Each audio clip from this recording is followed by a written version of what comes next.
Are you dealing with patients with infectious diseases in your practice?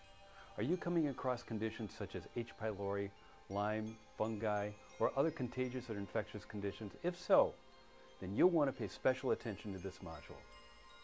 In this module, we will cover natural medicine approaches to infectious diseases, both in terms of treatment and prevention, prebiotics, probiotics, and the implications on gut health and overall health, supplementation and natural strategies against and the management of HIV. Natural medicine approaches to viral infections and parasitic infections will also be discussed. And upon completion of this section, you will understand how low-grade infections need to be treated with careful consideration made to immunotoxins that need to be avoided, such as sugar, aspartame, alcohol, smoking, cooked fats, food allergies such as wheat and gluten, dairy products and potatoes, just to name a few. You will also learn the proper application and use of pharmaceuticals to treat acute and chronic infections, as well as how to analyze such diseases as Lyme disease, yeast overgrowth, and in addition, you will learn how to apply appropriate practices for the prevention of tuberculosis and malaria.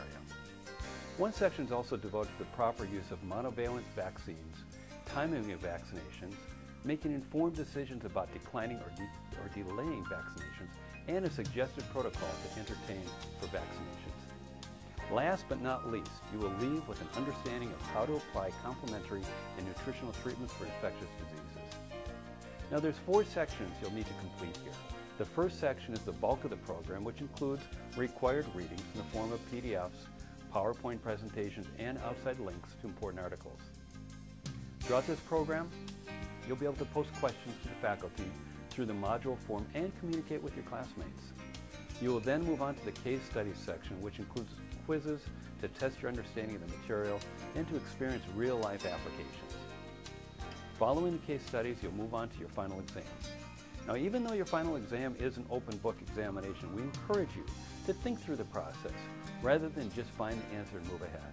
Because after all, when you complete this module or any of our modules or fellowship programs, we want you to leave with a real understanding of how to apply the knowledge you've just received.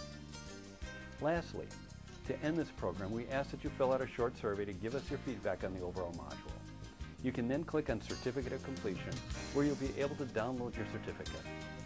We hope you'll enjoy this module, and remember, if at any time you get stuck on a section, have any questions that can't get answered through the forum, or have any questions or concerns whatsoever, you can always get a hold of any of our staff members through our email at info@theifim.com. We want this experience to be a great experience for you and one that you can translate to your patients as well as to your colleagues. So good luck on your studies and enjoy the learning process.